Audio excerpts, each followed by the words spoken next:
Bueno, buenas tardes chicos. Vamos a iniciar con la clase de hoy.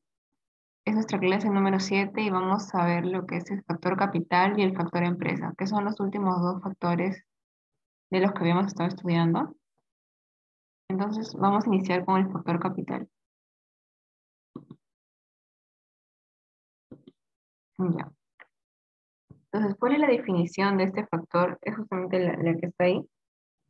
Es cualquier bien o conjunto de bienes que puede ser empleado como medio para la producción, ¿no? Eso es lo importante. Medio para la producción. Pues sí. Es decir, aquellos bienes capaces de crear riqueza. Eso es lo clave. Capital es como medio de producción o que sirve para crear riqueza, crear nueva riqueza, ¿no? El capital es un factor derivado, esto lo vimos en la clase introductoria de todos los factores, ya que solamente se puede obtener como resultado de la acción del hombre sobre la naturaleza. Si el hombre no actúa sobre la naturaleza, entonces no tenemos este factor, ¿ok? Entonces, quédense con esto, claro. Es un medio de producción, es un conjunto de bienes empleado como medio de producción porque son capaces de crear riqueza, ¿ok? Crear riqueza. ¿Ok? Hace que crear riqueza simplemente. ¿Ok? Entonces vamos a ver primero la formación. ¿Cómo se forma el capital? Se puede formar de tres formas. Primero, por la acción del hombre sobre la naturaleza. Esto es que, por ejemplo, la explotación del petróleo y del gas, o la minería del carbón, o todos los minerales. Por ejemplo, ese oro que se extrae se usa, ¿no? Como bien de capital para hacer aretes, para hacer algún otro tipo de joyería cara, y es como tu bien capital. También se puede formar de la acumulación de excedente, o sea, de tu producción. Esto en el hecho de que se puede convertir a capital cuando se combina en el trabajo, cuando se combina esto con otros medios de producción y otras materias primas. Entonces, se convierte en un nuevo medio de producción y esta secuencia lógica es la que determina la actividad y las acciones de los agentes económicos. Entonces, como que si es que a una empresa le sobra, como que ya ha vendido toda su producción, pero le sigue quedando, lo puede convertir en capital otra vez. Mm, No es como que se queda ahí, no es como que lo pierden. Aunque hay algunas empresas que si es que no saben manejarlo, pues pierden esa producción. Pero el excedente de producción también es como que algo de lo que podemos formar un capital. Y creo que la más conocida, como que cuando se nos viene a la mente el capital, es ahorro, ¿no? Eh, por ejemplo, cuando comúnmente se quiere decir que se quiere formar una empresa o un emprendimiento, primero se tiene que ahorrar, ¿no? Para tener justamente capital, para iniciar esa empresa o ese proyecto, ¿no? Esa es la más común y también es la más fácil de entender. Pero de estas tres formas es como se puede formar el capital. Ahora vamos a ver su importancia. El capital es importante por estas causas principalmente, ¿ok? Primero porque incrementa la producción de otros factores productivos. Sin el capital, eh, por ejemplo, si tienes una empresa y ya te produce, si tienes ganancia, pero tal vez tu ganancia no es tan alta. Pero si es que alguien invierte en tu empresa, tú puedes, por ejemplo, comprar más maquinaria y puedes producir más y puedes ganar más, ¿no? Incrementa la productividad. Pero si es que nadie invierte o no aumenta tu capital, entonces tu productividad va a seguir siendo la misma, ¿no? Nunca va a aumentar. Entonces, por eso es importante el capital. Aumenta la productividad, ¿ok? También ahorra el esfuerzo humano. Veamos el ejemplo de una fábrica, ¿no? Por ejemplo, una fábrica qué sé yo, de botellas. Bueno, no sé si se acuerdan de ese ejemplo de Willy Wonka, en donde el papá el papá de, no me acuerdo cómo se llamaba el niñito, pero él trabajaba en una fábrica, ¿no? Y lo despidieron eh, porque, en una fábrica de pasta dental, creo. Lo despidieron porque crearon máquinas que hicieran ese trabajo, ¿no? De cierta forma ahorra el esfuerzo humano, pero también cuando se industrializa también se despide, por así decirlo, mano de obra.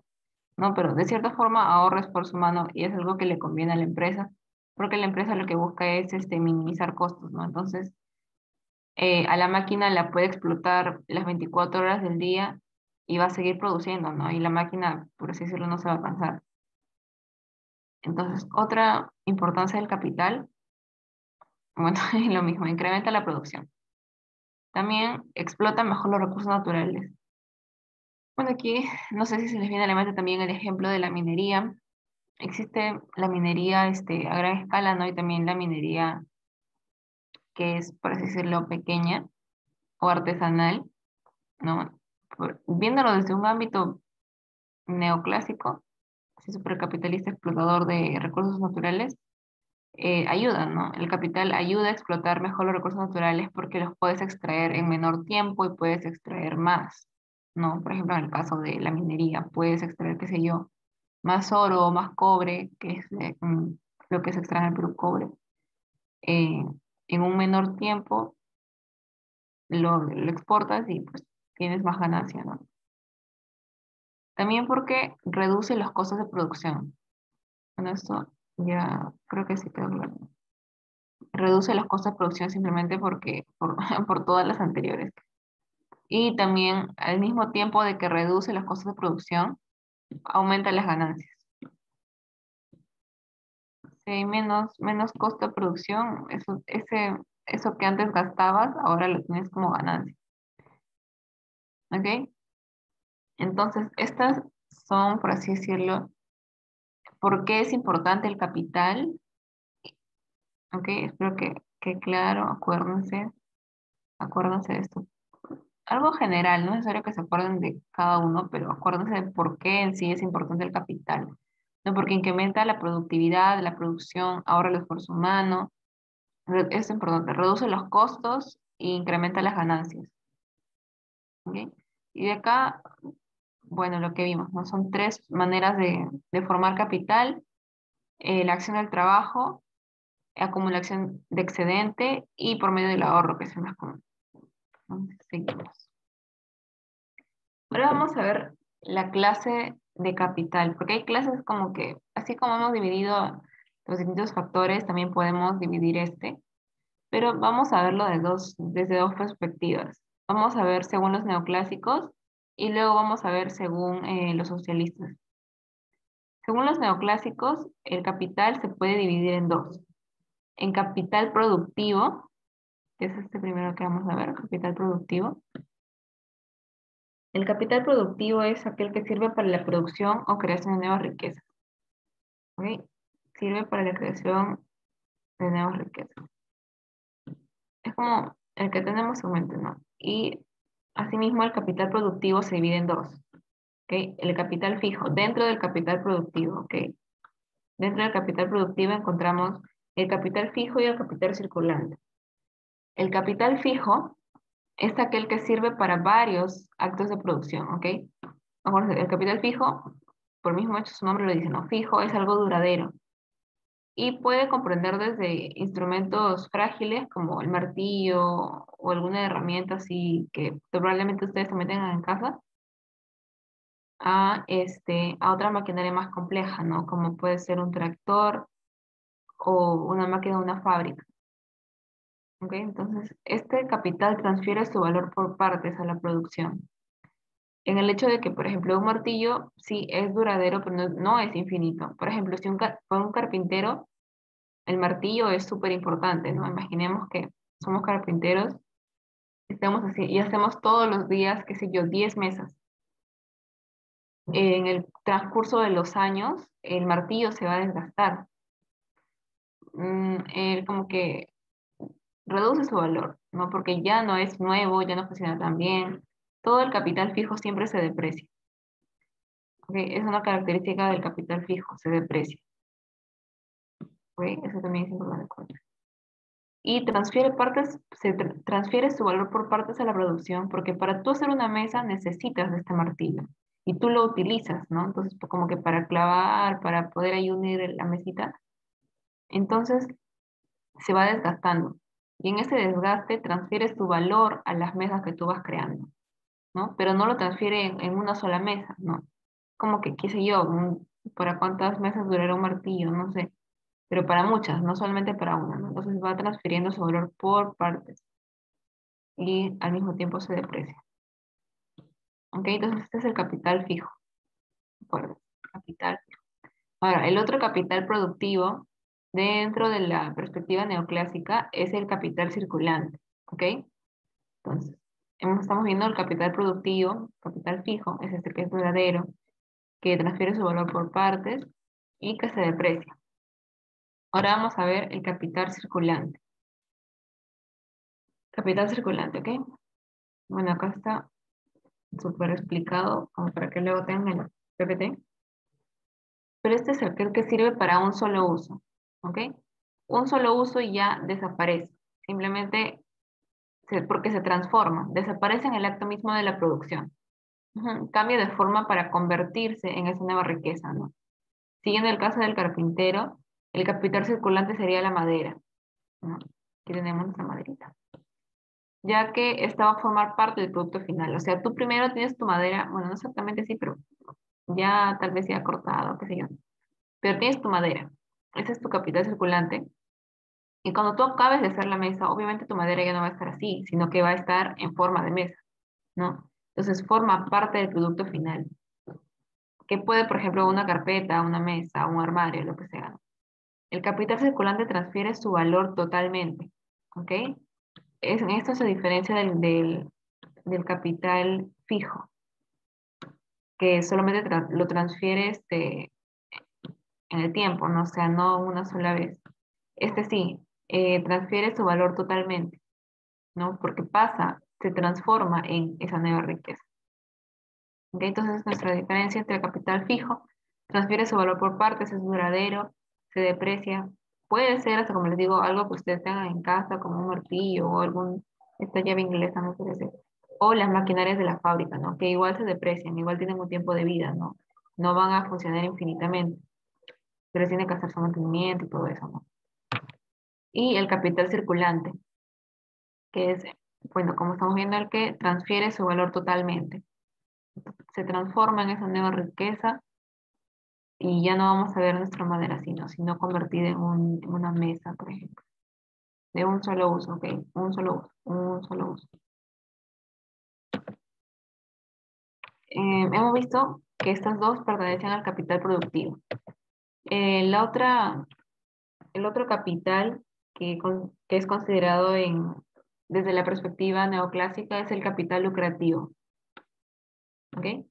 Este es aquel conjunto de bienes que por su naturaleza no son para el consumo, ¿no?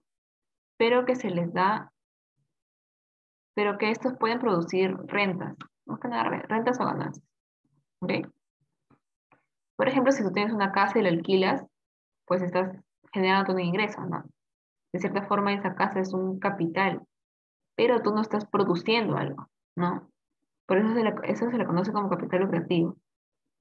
Es aquel que no produce bienes para el consumo, pero estos te producen rentas o ganancias, ¿no? Puede ser cualquier cosa que tú alquiles, no necesariamente, por ejemplo, no sé, antes habían esos negocios de alquilar el internet, ¿no? Las cabinas de internet que te alquilaban una computadora como que por media hora, ¿no? Eso también les generaba ganancias, simplemente el alquilar sus computadoras, ¿no? Puedes alquilar un carro, puedes alquilar cualquier cosa, ¿no? A eso más que nada se refiere ese capital lucrativo. A que tú no produces algo, sino que como que tienes algo y lo puedes alquilar o puedes sacar provecho, y la ganancia, la utilidad que te da eso se le conoce como renta. Esto también se da a nivel de país, por ejemplo. Siempre un ejemplo claro es el Perú con el guano. Por ejemplo, no sé si se acuerdan, Ramón Castilla, en la época del guano. Nosotros teníamos guano y éramos un país rentista, literalmente. O sea, recién éramos ya libres, éramos república, y pues antes de nosotros empezar a producir algo, nos encontramos que teníamos como que algo que rentar, algo que alquilar, ¿no? Y el dinero llegó primero y después se fue organizando el Estado, lamentablemente. Entonces nuestro Estado se organizó de esta manera. en rentar y adquirir esas ganancias. No tenían que hacer un esfuerzo, porque tú tienes la casa y no es como que estás ahí trabajando o estás matándote las neuronas para que te dé dinero, no. Simplemente tienes la casa y por alquilarlo te pagan. Así funcionaba también el Estado, ¿no? O sea, simplemente tenían el guano y pues lo alquilaban el yacimiento, otra empresa extranjera venía, lo explotaba y esa misma empresa lo vendía y, bueno, le pagaba al Estado ciertos impuestos, ¿no? Y así el Estado se hizo rico, ¿no? O sea, en la época del guano que estaba en el colegio, ¿no? De esta forma es que funcionaba. El bono funcionaba como capital lucrativo, ¿no? Para el Estado. Pues ser un ejemplo así histórico. Ahora vamos a ver clases de capitales según los socialistas. ¿Ok? Entonces hemos visto según los neoclásicos, se divide en dos. En capital productivo y en capital lucrativo. En capital productivo se divide en capital fijo, ya hemos visto, ya lo hemos explicado, y en capital circulante. Y el capital lucrativo, simplemente acuérdense, rentas o ganancias. Todo lo que te genera rentas o ganancias, capital lucrativo. Ahora vamos a ver desde la perspectiva de los socialistas. Desde la perspectiva socialista. Ellos dividen el capital en capital constante y capital variable. Bien, primero vamos a ver el constante. Ellos dicen que este capital, su valor no aumenta ni tampoco disminuye en el proceso productivo. ¿Ok? No aumenta ni disminuye. Está conformado por todos los elementos que intervienen en la producción. Acá es como que te incluyen todo excepto la fuerza de trabajo. ¿Ok? Excepto eso. Se le considera como tal debido a que los elementos tienden a mantener constante su valor mientras el hombre no actúe sobre ellos. ¿Ok? El capital constante, ellos como que, si tal vez antes nosotros separábamos este capital constante en lo variable, en lo que se transforma en la producción, acá no. Acá quitas la acción del hombre, es como que acá el hombre no actúa, o sea, no transforma nada, y ese capital constante es eso que está ahí, que no cambia, si es que el hombre no lo toca, ¿no? Por eso lo divide entre capital constante y la fuerza, y el capital variable, que es literalmente la fuerza de trabajo, ¿ok? Ellos dividen el capital así. Cualquier cosa, lo que sea, capital constante y fuerza de trabajo, capital variable, ¿ok? El capital variable es la fuerza de trabajo, ¿no? Y todo lo que tiene que ver con la fuerza de trabajo. O sea, es el capital invertido, por ejemplo, en el pago, ¿no? En el salario. Este capital sí crece o varía porque, por ejemplo, a algunas personas les pagas más, otras les pagas menos, ¿sí? Ajá, genera nuevo valor. Según los socialistas, el capital variable es fuente de plusvalía. ¿Qué es la plusvalía? Es el dinero que no es retribuido al trabajador, ¿no? Y este sirve como base para la formación y acumulación del capital. Los socialistas creen que, por ejemplo, si tú tienes una empresa X, ¿cómo es que esta empresa va creciendo? Adueñándose de la plusvalía, ¿no? Porque estas son las ganancias de la empresa. O sea, qué sé yo, acá hay el jefe de la empresa y tiene sus trabajadores que trabajan, ¿no? Ok, ellos trabajan, ¿no? Sí, se les paga su salario, pero de, hay parte de su trabajo que no le es pagado, o sea, como que no es retribuido y pues decirlo, el empresario, el jefe, se queda con ese dinero que no les devuelve, porque no les paga. Y así es como la empresa va creciendo. Eso es como le explica la teoría socialista, ¿no? Que el crecimiento, por así decirlo, está basado en la plusvalía, ¿no? Que es el dinero no retribuido al trabajador. ¿Ok? Entonces, según los socialistas, el capital puede estar dividido en capital constante, que es cualquier cosa, lo que se les ocurre que pueda producir algo, sino que es constante en el hecho de que, por ejemplo, si a la madera tú no la tocas, pues no se convierte en nada, ¿no? Es como si el hombre no actúa sobre ellos, simplemente se mantiene constante, o sea, no aumenta ni disminuye. ¿Ok? A eso se refiere mientras el hombre no actúe sobre ellos, ¿no? Y la otra es el capital variable. Aquí es la fuerza del trabajo y todo lo referente a ello. Lo más importante es el pago por la fuerza de trabajo, ¿no? La retribución, el salario, lo que se les devuelve, ¿no? Y el concepto es importante que plantean los socialistas, que es la plusvalía. Pero acá hablan de retribución, ¿no? Vamos a ir desmenuzando. El dinero no retribuido. Ahora, ¿qué es la retribución al capital? Ah, perdón. La retribución al capital es, el capital recibe por su participación en en la producción el interés. ¿Ok? Esto ya es fuera de socialistas, sino, ¿se acuerdan? No sé si se acuerdan. Cuando vimos, por ejemplo, a la naturaleza, al factor tierra se le retribuye renta, ¿no? Al factor trabajo se le retribuye, por ejemplo, los salarios, ¿no? Al factor capital se le retribuye el interés. Eso es lo que se le retribuye. Por ejemplo, al factor empresa se le retribuye las ganancias de utilidad, ¿no? Por participar en el proceso de producción, ¿no? Al capital se le da interés. O sea, lo que gana es el interés. Una forma práctica de entenderla es en los préstamos, ¿no? Los préstamos del banco, si te prestan y con eso ya tienes tu capital, por ejemplo, tú quieres abrir, qué sé yo, una cafetería, ahorras una parte, ¿sí? Pero te falta. Entonces vas y pides un préstamo, ¿no? Y ese préstamo, ese dinero que te dan, tú lo utilizas como capital, ¿no? Para poder, qué sé yo, alquilar el local, comprar las cosas que necesitas. Pero tú luego tienes que ir pagándole al banco, devolviéndole ese dinero, ¿no? Y tú le devuelves más el interés, ¿no? Entonces como que este capital gana interés. ¿Pero qué es el interés? Es el precio que se paga por el uso del dinero, ¿no? El uso de fondos prestables. El precio o el interés lo paga el prestatario o deudor al prestamista o acreedor. Ajá. La forma fácil de entender es como que le digo, entre una persona y un banco, ¿no? El interés lo paga quien se presta, ¿no? A quien le dan el dinero, que tiene que devolver, ¿no? El deudor. Ujú. Entonces seguimos. Bueno, ya hemos terminado con lo de el capital. Vamos a ver las preguntas. Luego de las preguntas seguimos con el factor empresa, ¿ok? Pero vamos a ver qué tal nos hacen las preguntas. Me contestan por el chat, lo voy a abrir para tenerlo. Ni siquiera lo leí. Pero bien, Guadalupe, a ver. Sí, los socialistas persiguen el capital constante y variable. Muy bien. Ya. La segunda. Es el monto de capital invertido en pago a la fuerza de trabajo. No sé si ya estamos. Sí, muy bien. El B. Según qué, según quiénes, según qué perspectiva. Esta según qué perspectiva, socialista. Ajá, muy bien.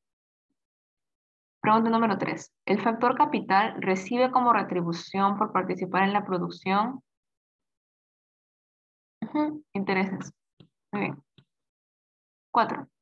¿La madera que usan los carpinteros son un ejemplo de capital?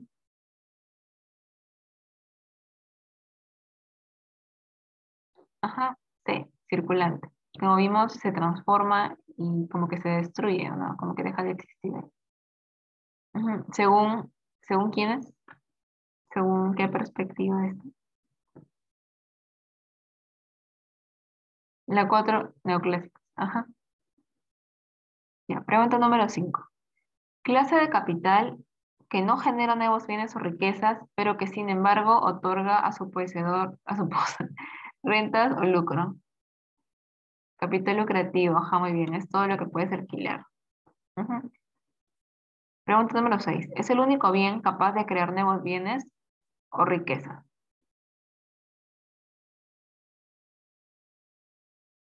Sí. Ajá. 7. No es ejemplo de capital fijo.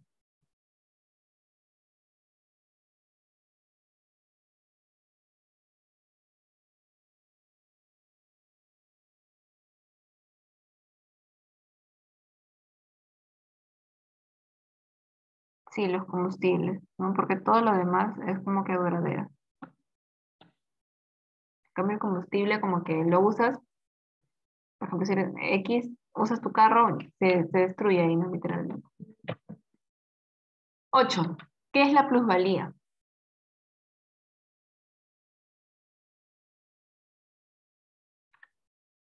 A. Ujú. El ingreso no retribuido del trabajador. 9. Es el factor derivado de la producción. A ver, a ver, a ver. Es el factor derivado de la producción.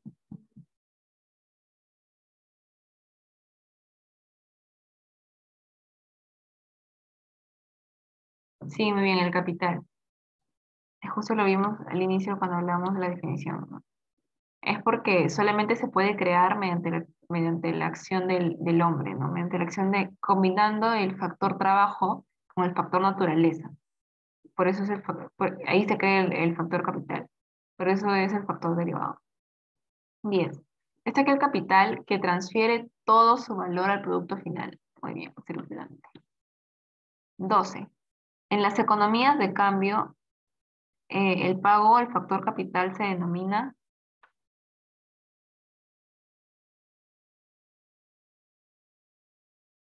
Ujú, muy bien, interés o rédito.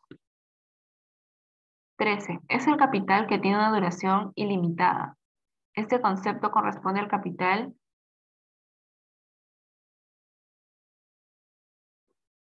Sí, muy bien. Al C, fijo. Exacto. Muy bien. A ver, acá creo que se repiten, pero para que quede claro. El consumo del capital por el desgaste o el transcurrir del tiempo se denomina.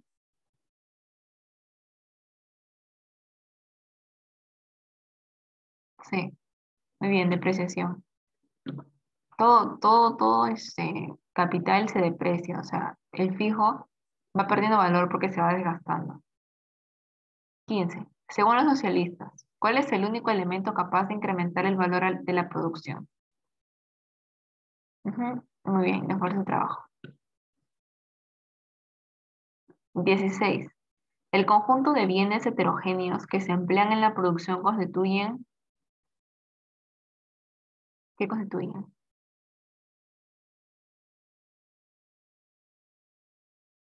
Sí, muy bien, muy bien. Ah, el capital, ¿no? Porque se emplea en la producción. El capital que se consume íntegramente en un solo periodo de producción se denomina. Este es repetido ya. Muy bien, ajá, circulante. 18. El capital que genera rentas a sus propietarios se denomina. Sí, muy bien, lucrativo. 19. Según la escuela marxista, es aquel capital del cual es posible extraer cuotas de plusvalía.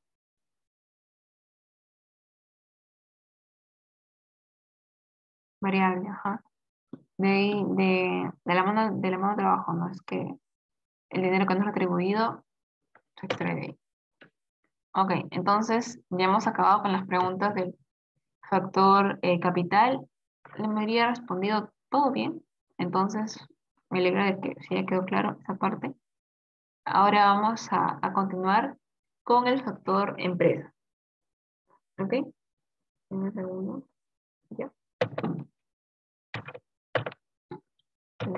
Ya. Factor empresa. A la empresa la podemos entender como una unidad económica donde se reúnen y combinan, yo espero que se acuerden esa palabra, donde se combinan y se transforman los factores productivos con el fin de generar bienes y servicios que la sociedad necesita. ¿Sí? Yo espero que se acuerden de esto, la empresa introductoria combina. La empresa combina los diferentes factores de producción para generar bienes y servicios, ¿no? Ahora, la empresa tiene características, ¿no? Y lo vamos a ver como que sus fines. Primero tiene un fin económico. ¿Por qué? Simplemente porque se orienta a crear bienes y servicios, ¿no? Y eso es la economía. Tiene un fin mercantil, porque los bienes y servicios producidos se destinan al mercado, ¿no? Mercado mercantil. No es como que los produce para quedárselos, sino para para venderlos, no para comerciarlos. Por eso tiene un fin mercantil. Y tiene un fin lucrativo. No, la empresa es distinta a una ONG. Por ejemplo, una ONG es exactamente una organización no lucrativa, ¿no? Una mayoría, ¿no? En el hecho de que no buscan beneficios o ganancias. En cambio, la empresa sí, ese es su fin. O sea, no, muchos, a veces, como que la satanizamos, pero ese es su fin. O sea, literalmente, la empresa, su fin es, busca beneficios o ganancias. Sí, hay empresas que son más socialmente responsables, por ejemplo, y que a veces pueden renunciar un poco a sus ganancias con tal de también hacer un bien a la sociedad. Pero la mayoría no, la mayoría sí tienen su fin súper lucrativo, ¿no? También tienen una responsabilidad, ¿no? Frente a la sociedad sobre lo que ofrece. O sea, también, bueno, aunque ahora hay empresas que producen cualquier tipo de cosas, pero en sí tienen una responsabilidad, ¿no? Igual no se les quita, sobre lo que ofrecen a la sociedad, que se supone que debería ser bueno. ¿Ok? Entonces vemos que tiene un fin económico, en el hecho de que crea bienes y servicios, las empresas en general. Un fin mercantil, porque estos se destinan al mercado. Un fin lucrativo, porque quiere obtener ganancias. Y una responsabilidad sobre lo que ofrece. ¿Ok? Entonces, este es nuestro factor empresa. El que combina, el que reúne los factores productivos, estos son sus fines, y pues vamos a seguir viendo. Acá había este pequeño marco legal de las empresas en el Perú que está en la Constitución, en nuestra Constitución, es que reconoce el pluralismo económico, ¿no? La economía nacional se sustenta en la coexistencia de diversas formas de propiedad y de empresa. O sea, no es como que hay un solo tipo de empresa en nuestro país. Como que, según nuestra Constitución, podemos, reconoce que hay una pluralidad de empresas, no todos tienen que estar destinados a lo mismo. Y el Estado puede realizar subsidiariamente la actividad empresarial, no directamente, directa o indirecta, perdón. El Estado puede realizar la actividad empresarial directa o indirecta, porque sí hay empresas que son estatales, ¿no? Lo permite, nuestra constitución lo permite. Ay, perdón por la bulla. A ver, ya, creo que ya. Eh, la actividad empresarial puede ser pública o no pública, ¿no? Como le estaba diciendo. Y recibe el mismo tratamiento legal. O sea, frente a la ley, las empresas son igual, sean públicas o no públicas. ¿Ok? Entonces, esto es lo que dice el marco legal en nuestra Constitución sobre las empresas, ¿no? En el capítulo 3, si no me equivoco, es donde se habla de la economía. Y bueno, ahí está ese artículo en específico, ¿no? Nuestra economía es una economía social de mercado, X, donde se supone que el Estado no como que interviene tanto en la economía, sino que es más un regulador, ¿no? Pero sí puede tener alguna empresa, ¿no? Hay empresas que también son mixtas. Bueno, justo vamos ahorita a la división de las empresas. Justo aquí está, clases de empresas. También lo vamos a dividir según dos cosas. Según la propiedad, ¿ok? Según de a quién le pertenece y según su tamaño, ¿ok? Porque hay empresas que son más grandes que otras y eso. Entonces vamos a ver primero según la propiedad de la empresa, ¿ok? Según la propiedad, primero tenemos a la empresa privada, ¿no? Que es cuando su propietario o propietarios son personas particulares, ¿no? Que persiguen sus propios beneficios o intereses. O sea, ese es el fin de la empresa privada, simplemente, ¿ok? Eh, ahora aquí, déjenme un segundo.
Y ahora sí, ya no hay bulla. Eso no es. Acá. Si ven mi pantalla, ven esta página web. ¿Me confirman? Sí. Ya, ok. Entonces, estamos hablando de las empresas privadas, ¿ok? En las que tienen un solo propietario o varios propietarios, pero son quienes persiguen sus propios intereses particulares. Denme un segundo.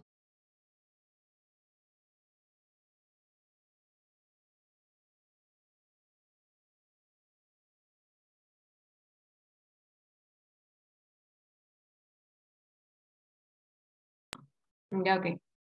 Por ejemplo, tenemos las 500 mayores empresas del Perú son esta Preto Perú, Credit Corp, no sé si las conocen, por ejemplo, Falabella, esta sí la conocemos, creo, la mayoría. Es un negocio, ¿no? Que vende diferentes cosas. Mineras, estas son empresa del Estado en realidad. Bueno, por ejemplo, tenemos Preto Perú, si es privada, Falabella es privada, eh, esta minera también debe ser privada. Esas, por ejemplo, son las 500 empresas, las 500 mayores empresas del Perú, las más grandes, ¿no? Estos son sus rubros X, ¿no? Entonces tenemos la idea de empresa privada, ¿no? Que creo que sí lo tienen claro todos, simplemente es la que busca su propio beneficio, ¿no? A ver si, no están viendo mi pantalla. No, sí están viendo, ¿no? Sí están viendo la PPT. Voy a confiar en que sí. ¿Sí están viendo la PPT? Sí, ok. Seguimos. Ahora vamos a ver la empresa pública. Mm, a ver, ya bueno. La empresa pública es cuando el Estado es propietario. El Estado. Ok, acá, en la anterior, en la empresa privada era alguien particular, ¿no? Que tenía su propia empresa, por así decirlo. En cambio, en la empresa pública es el Estado quien tiene el control y quien orienta a la empresa. Por ejemplo, como les decía, ahí está salud, pero también tenemos otras. Eh, Espérenme un toque para decírselas. Está también el Banco de la Nación, que también es una empresa estatal. Y está Salud, está Cofide y SEAL, que son empresas muy rentables también para el Estado. No, pero creo que lo que más pueden conocer es el Banco de la Nación y de Salud. También está Electroperú, no sé si alguno ha escuchado de ella también. O SEAL, que es Sociedad Eléctrica del Sur Oeste. Estas son al año, bueno, pero esas, por ejemplo, son empresas públicas en nuestro país, que son propiedad del Estado, ¿no? Ahora, una empresa mixta, ahora sí volvimos más. Una empresa mixta es cuando ambos tienen parte, tanto personas particulares eh, y el Estado, pero en realidad se encuentra bajo el control del sector privado, que denomina, por así decirlo, domina, perdón, el sector privado, pero tiene participación de ambas, tanto del sector privado como del sector público, ¿no? Esa es la empresa mixta. Y algunos ejemplos pueden ser, bueno, no creo que las conozcan porque yo tampoco las conozco, pero de lo que busqué está Agroindustrial Inca Perú, Familia Uriona del Perú, Tacna Virtual, bueno, hay varias empresas, por así decirlo, que son mixtas, pero que tal vez no son muy conocidas, por así decirlo. No encontré una como que sea así. Eh, bueno, no, bueno, sí.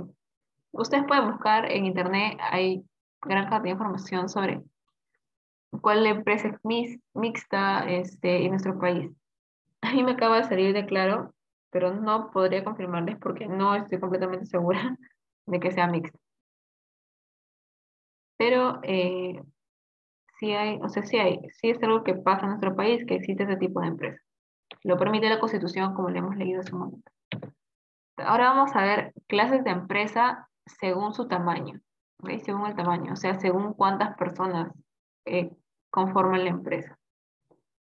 Primero tenemos a la microempresa, que seguro les suena un montón porque, pues, vamos a ver que es la que más existe en nuestro país, la microempresa, ¿no? Esta se distingue por ser trabajadores máximo 10, ¿ok?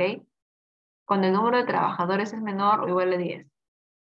Ahí le consideramos que es una microempresa. Puede ser de una persona incluso, no todos los emprendimientos que hemos visto durante la pandemia, que tal vez son de una o dos personas, son consideradas microempresas. También se les distingue porque sus ventas anuales llegan a un monto máximo de 150 unidades tributarias. Uy, se le conoce como UIT.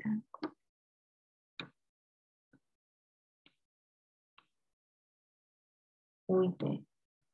No sé si han escuchado, pero también se les clasifica a las empresas de esa forma. Así es que vende un máximo de 150 es microempresa. 150. Voy a tratar de escribirlo aquí. Un máximo de 150. Acá sí les tenía algunos ejemplos. Bueno, ejemplos pueden ser una peluquería pequeña, una empresa de recarga, extintores, farmacias, panaderías, negocios pequeños, ¿no? Por ejemplo, en una panadería que no es muy grande, ¿no? Porque también hay panaderías, esas gigantes, esas que tienen sus varias sedes y todo, no estamos hablando, sino panaderías pequeñas, ¿no? Por ejemplo, panaderías de la esquina del barrio, en la que tal vez, pues, trabajarán a lo mucho 10 personas, ¿no? O sea, que cocinan y atienden y todo eso, a lo mucho son 10. ¿No? En ello tenemos a las microempresas. Luego tenemos a las pequeñas empresas. El número de trabajadores aquí debe ser menor a 50, ¿ok? En la pequeña empresa. Y aquí debe ser, las ventas anuales deben ser más que 150, pero hasta un máximo de 1.700. ¿Ok?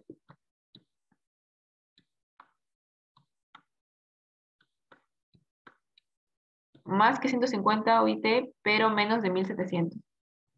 ¿Ok? Pequeña empresa. Aquí tenemos algunos ejemplos, encontré de peruanos en biocomercio. Me parece interesante, se los voy a compartir. Denme un segundo.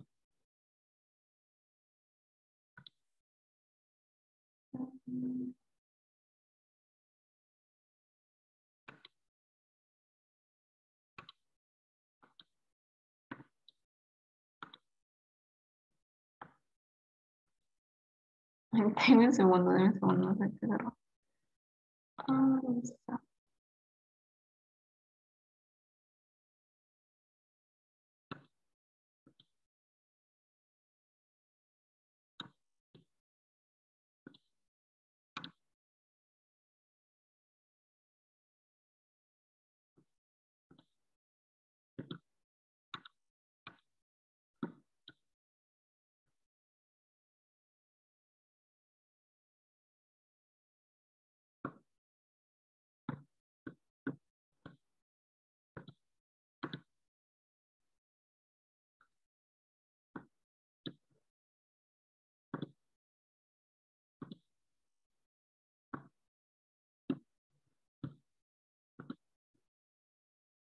Ya. A ver, yo buscando así información sobre pequeñas empresas, encontré esta nota.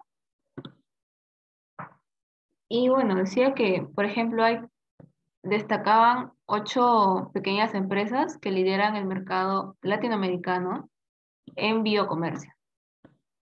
¿Ok? Y estaban esas de acá. ¿Dónde está? Cusqui, Mara, Perú Inca, no sé si han escuchado de ellas, pero por ejemplo busqué acá y mira, interesante porque las dos se parecen mucho. Por ejemplo, esta es su página web de Cusqui, y pues está en inglés para empezar, y tienen ese negocio de, por ejemplo, productos andinos, ¿no? Y es una idea de negocio que está siendo bastante rentable a nivel internacional. Y los productos andinos, ¿no? Que tal vez nosotros los encontramos más baratos en el mercado y no son naturales, o sea, pero es una idea de negocio, ¿no? Por ejemplo, mira, ellos son los que lo hicieron. Que tal vez a alguno de ustedes le puede interesar y tal vez alguno de ustedes logre ser una igual que compite en el mercado, ¿no? Es una idea de negocio, pero a venta a las personas del extranjero, ¿no? Porque como que nacional, esto lo podemos encontrar fácilmente en el mercado, ¿no? Pero miren, esta es Kuski y esta es la otra Villandina, que como les digo, es súper, súper parecida incluso a la página web. Está en inglés igual, y igual, ¿no? O sea, es como que no solamente te venden el producto, sino que te venden una historia detrás. Y ese también es un modelo de negocio que está funcionando hoy en día, ¿no? No solamente acá en Latinoamérica, sino en todo el mundo. Por ejemplo, en España también, me acuerdo que le hizo un restaurante en el que sí, te vende su comida, pero te vende el hecho de que esa comida es orgánica y todo ese tipo de cosas. Es una idea de negocio de que se estaba funcionando en día, ¿no? Y como les digo, la página web es casi igual, ¿no? ¿Se dan cuenta?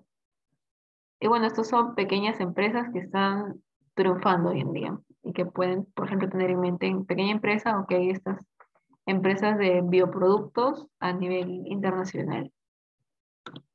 Y solo para que tengan una idea, un ejemplo para que les quede grabado. Y entonces estábamos viendo, ay, no está viendo, sí, también de la PPT, ¿no? No me diga.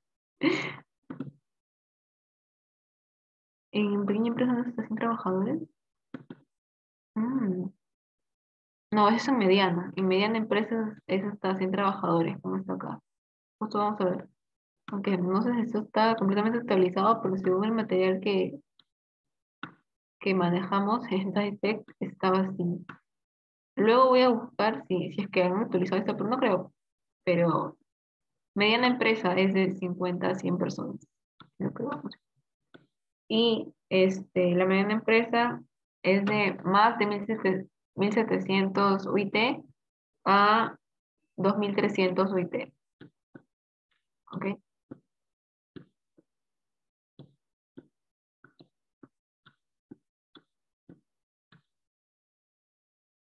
Ok, entonces ya hemos visto nuestros ejemplos de pequeña empresa, lo de negocios de bioproductos. Y en mediana empresa, por ejemplo, a ver, estas son las que, como dice ahí, son de 50 a 100 trabajadores, de 1700 UIT a 2300 UIT. Y en ejemplos tenemos, por ejemplo, Avisanet, eh, bueno, no son muy conocidas las empresas, pero, por ejemplo, puede ser un pequeño centro comercial, ¿no? Pero sí, pequeño, pequeñito, pequeño, un pequeño, por ejemplo, no sé si conocen se llama Real Plaza, creo. O sea, imagínense un centro comercial pequeño, un pequeño mercado, ¿no? Los trabajadores pueden ser aproximadamente de 50 a 100 personas, ¿no? O alguna empresa, una inmobiliaria, también pueden ser inmobiliarias dentro de mediana empresa. Algún negocio que tenga entre 50 a 100 personas y que este sea su máximo de registro en ventas, ¿no? A mí se me queda más claro con un pequeño centro comercial. Y por último tenemos a la gran empresa. La mediana empresa, que hablo, la gran empresa que diga por último, es cuando el número de trabajador es mayor a 100. O sea, aquí los trabajadores son mayores a 100. ¿Ok? Más de 100 trabajadores, no hay un máximo, pero más de 100. Y las UITs, uy, perdón, las UITs tienen que ser superiores a 2300. Si es que superan los 2300 UITs, ya puede ser hasta, no hay máximo, son grandes empresas. En ejemplos tenemos a las mineras, por ejemplo, son los mayores ejemplos de grandes empresas en nuestro país. También tenemos a Petroperú, eh, a Primax, que también tiene que ver algo con los grifos. Aquí tenemos al grupo Ripley, a Mi Pharma, a Hipermercados Totus, a Macro, Supermayoristas. Creo que estos sí les suena, por lo menos a mí sí me suenan. Son como que tiendas que vemos en los centros comerciales. Estas son como que grandes empresas. Grandes empresas que operan en nuestro país, ¿no? Espero que les haya quedado claro con los ejemplos. Microempresa, pequeña empresa, mediana empresa y gran empresa. Pero también les quería mostrar cuál es el porcentaje de cada uno en nuestro país. O sea, cuántas hay en nuestro país, cuántas microempresas hay. Déjame un ratito.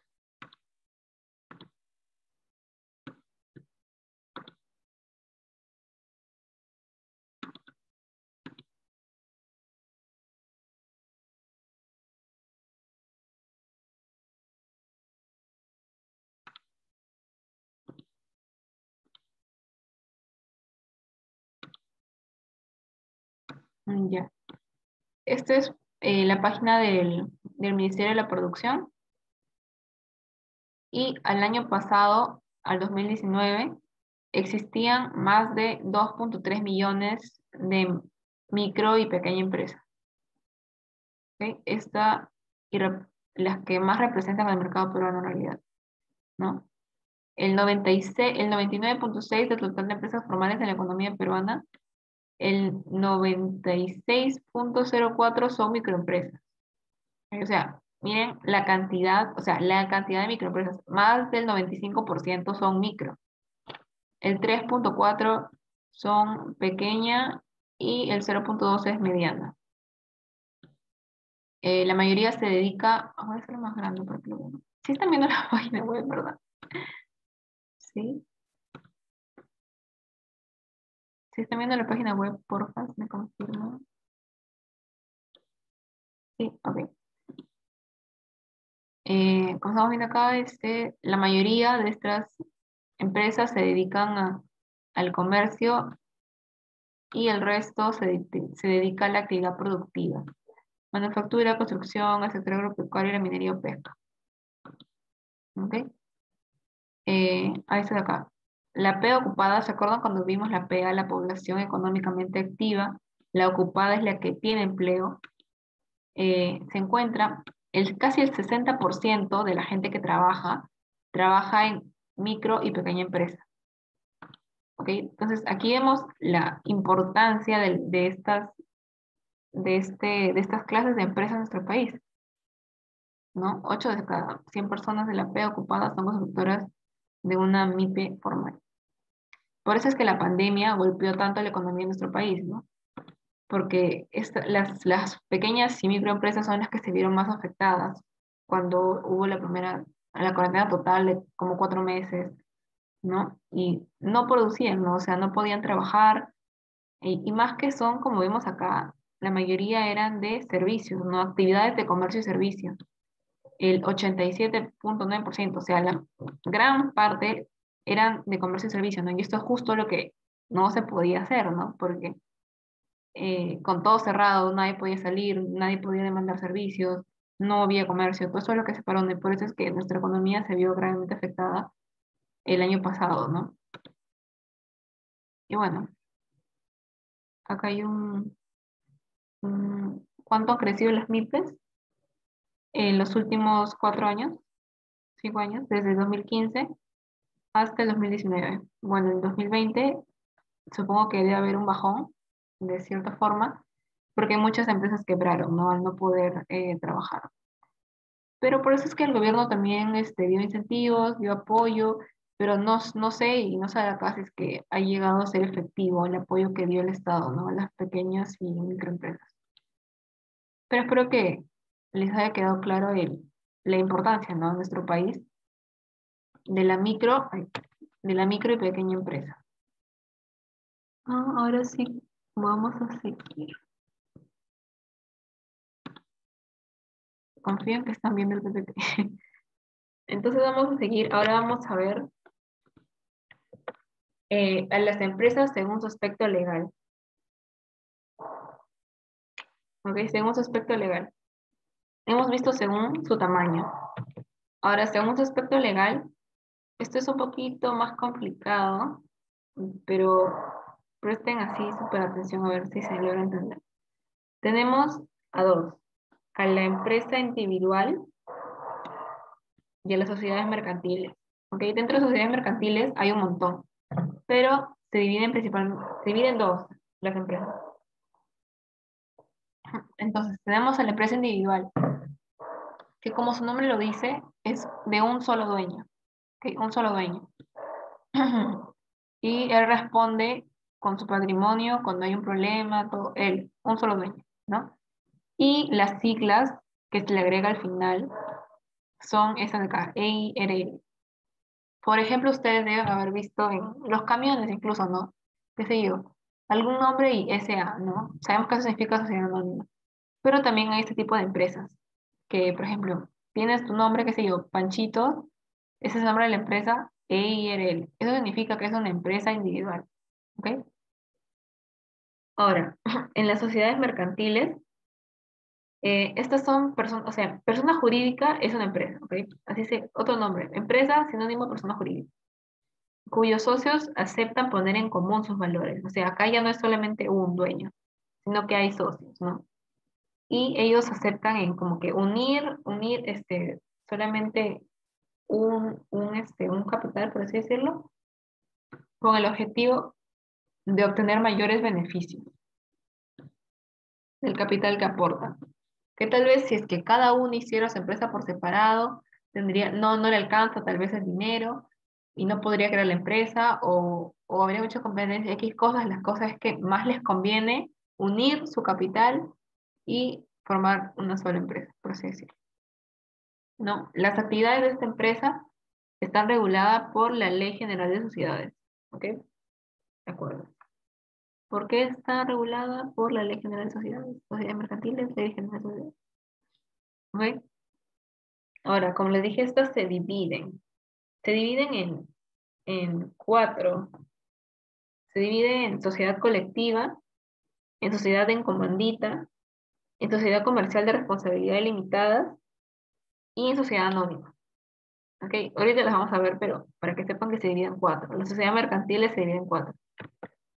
¿Qué son las que están aquí? Bueno, están en un cuadro de forma que lo puedan entender más fácil.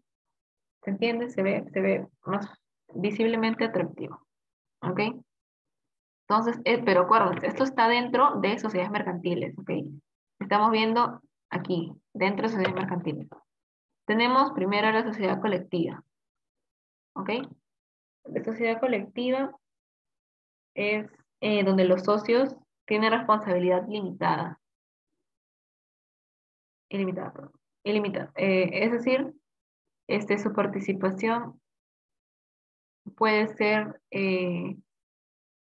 pueden ser amigos o familiares generalmente, y el capital es un aporte en su dinero, asumen una responsabilidad solidaria e ilimitada, y al final las siglas son SC. ¿Ok? SNC. En segundo lugar tenemos a la sociedad en comandita. ¿Ok? Aquí el capital que aportan puede ser bienes o dinero igual. Y acá hay dos tipos de socios. El socio colectivo y el socio comandatario. ¿Sí? El socio colectivo tiene responsabilidad ilimitada y el comandatario tiene limitada. Y al final es ya no SC, sino SNC, ¿ok? A ver. El socio comandatario no administra la empresa, por así decirlo. A eso se refiere como limitada, porque solo es un financista, ¿ok? Como que en la bolsa o algo así. Y él solo, bueno, tal vez no en la bolsa, pero como que financia. Él simplemente da su dinero y no se mete en la empresa, ¿no? Eso es un derecho que no tiene, el participar dentro de las decisiones que se toman en la empresa. En cambio, si es que es un socio colectivo, sí puede y tiene la responsabilidad de participar en las decisiones que se tomen en la empresa, por ejemplo. En tercer lugar, tenemos a la sociedad de responsabilidad limitada. ¿Ok? Aquí hay un máximo de 20 socios. El aporte de capital es en partes iguales. O sea, aquí todos aportan lo mismo, ¿ok?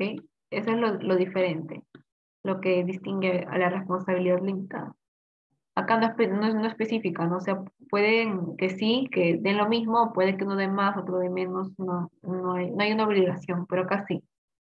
Y acá tiene un máximo de 20 socios. Y su responsabilidad sí es limitada. No es que ellos se pueden meter a hacer lo que quieran a la empresa, ¿no? Al final, este es su sigla, ¿ok? O sea, el nombre de la empresa y esta sigla, SRL o SLTDA, o sea, limitado, ¿ok? Y por último tenemos a la sociedad anónima. Esto es solamente accionistas, representados solo por acciones. Y tiene un mínimo de 2 socios, pero no tiene un máximo.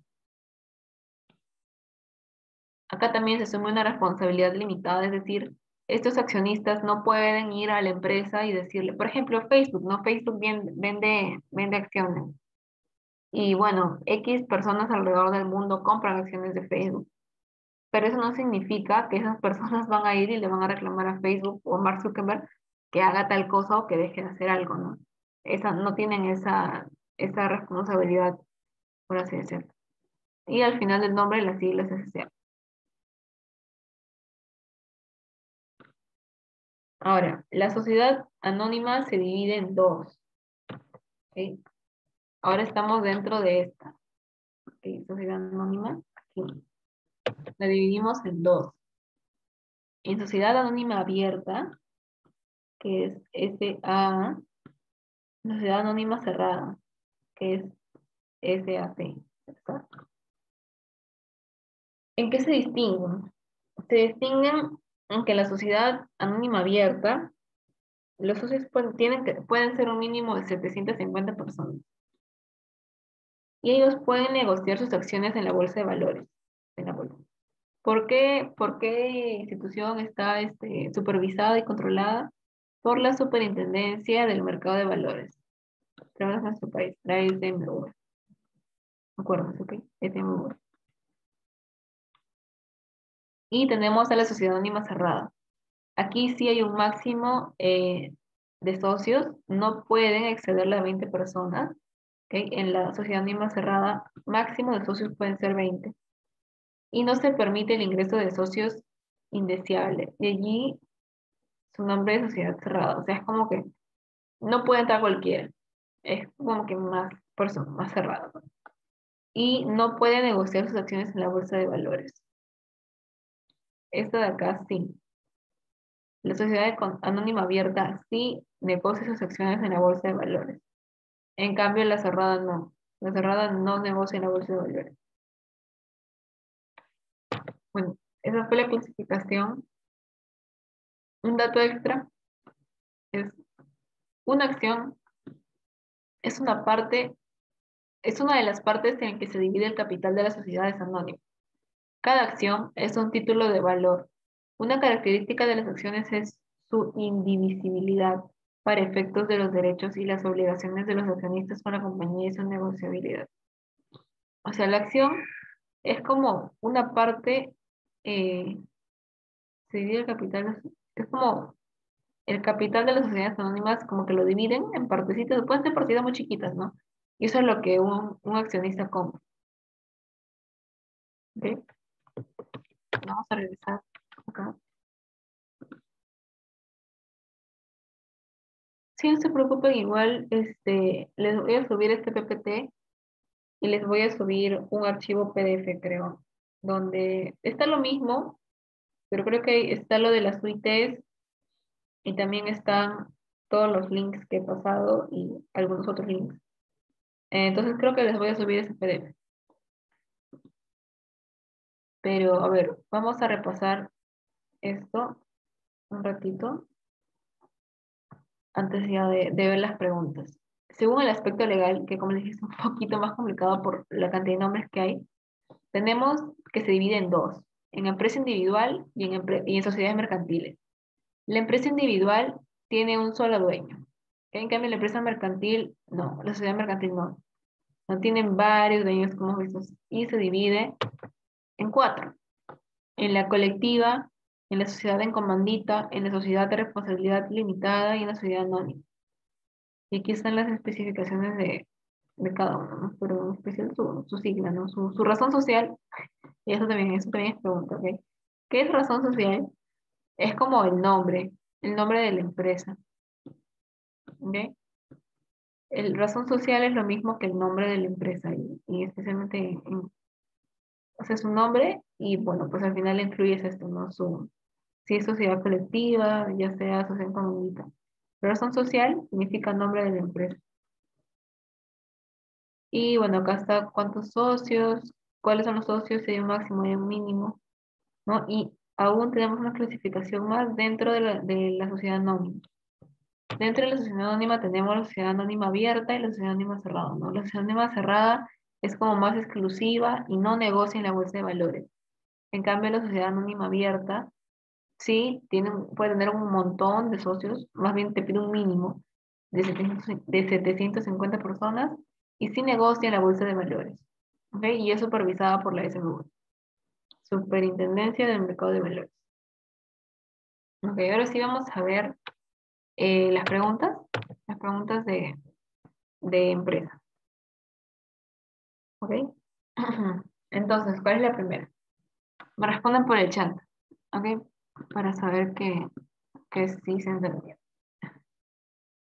Los bienes y servicios en una economía son producidos por...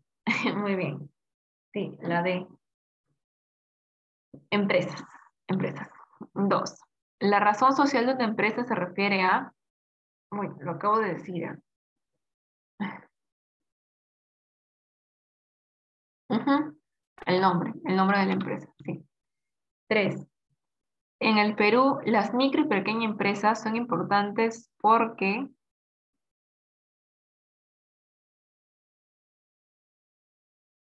Ujú. Bueno, sí, sí, sí, exacto, la E. Generan empleo con poca inversión y que hemos visto son las más importantes porque son las que más hay en nuestro país. Cuatro. El principal objetivo de la empresa privada es, sí, muy bien, sí, maximizar sus ganancias. Eh, Seis. Es la organización económica que combina adecuadamente los factores de producción. Sí, muy bien, muy bien. Sí, exacto, la empresa. ¿Ven? Combina ya diferentes empresas. Siguiente. Pregunta número 7. Según la propiedad, las empresas se clasifican en, a ver,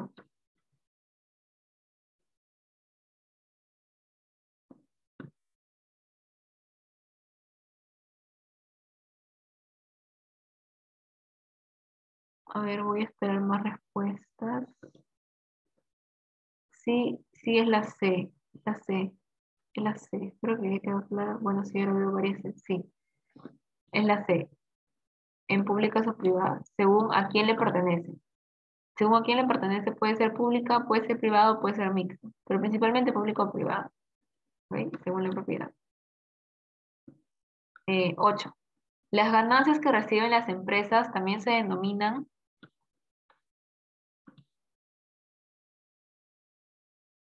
C, sí, muy bien, C. Utilidades. Ganancia o utilidades. En una microempresa, el número de trabajadores es B. Sí, muy bien. Menor o igual a 10. Exacto. Es la más pequeña, la más pequeña. 10. Es aquella empresa que posee un solo dueño o propietario. A ver quién se acuerda. O quién ha anotado. Muy bien, la C. E y L.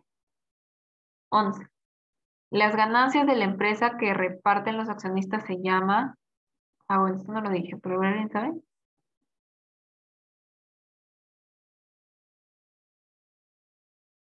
No, son los dividendos. Los accionistas, eso es lo que se les se les retribuye a ellos, los dividendos de la empresa. Mm, es como que la empresa tiene sus ganancias brutas y le va quitando impuestos, le va quitando también lo que le tiene que, los dividendos que le tiene que pagar a los accionistas y luego tiene su ganancia neta, que ya ha pagado todo lo que tiene que pagar. Y dentro de una de esas cosas que tiene que pagar la empresa antes de tener su ganancia neta es los dividendos a los accionistas. ¿Ok? Lo que ganan los accionistas son los dividendos. Sí. 12. Las sociedades anónimas abiertas están obligadas a presentar información a...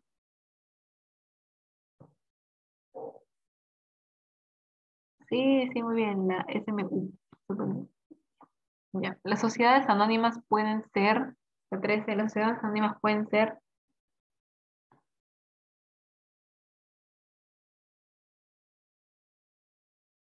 a ver, más respuestas.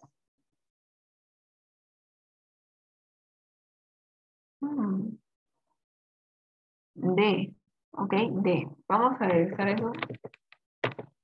Tenemos acá nuestra sociedad anónima.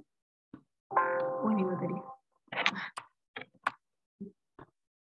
Uy, perdón. A ver, no sé si se puede retroceder.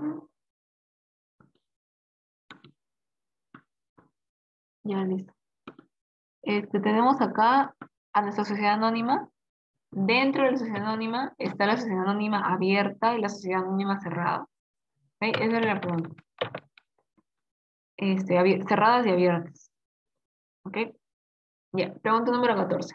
En las sociedades anónimas, el capital social está expuesto en...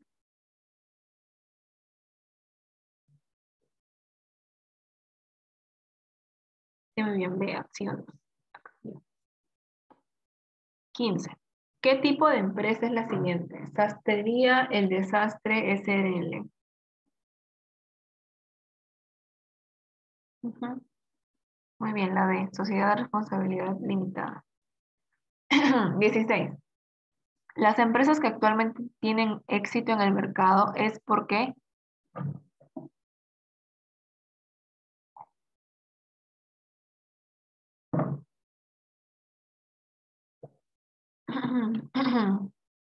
No, es ay, perdón. Eh, proveedores es como que quien ellos le compran, así que no es como que los tienen que satisfacer. No tienen que satisfacer a quienes les compran, más bien, a sus consumidores, por así decirlo. Ahora, sí, yo creo que podría ser este, la E o la D, ¿no? Porque si es que tú te quedas como que utilizas esta tecnología antigua o te quedas estancado, pues en realidad tu negocio te va así, ¿no? Puede ser, vamos a irle por la E, ¿ok? Vamos a irle por la E. Ya, seguimos. 17. La mayor cantidad de empresas en nuestro país son, no se puede equivocar en esto. Sí, muy bien, las C. Ahí. Microempresas, que hemos visto que son 2.3 millones de empresas. El 96, casi, sí, 99% de empresas en nuestro país son micro. 18.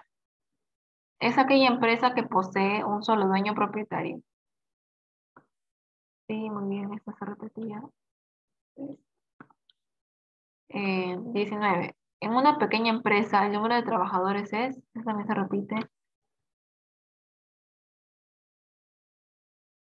Ujú, menor a 50. De acuerdo con el tamaño de las empresas, un puesto de periódicos es una microempresa. Sí, ya está excelente. Me alegra que hayan entendido los dos factores. Voy a dejar de compartir para ya y dejar de grabar.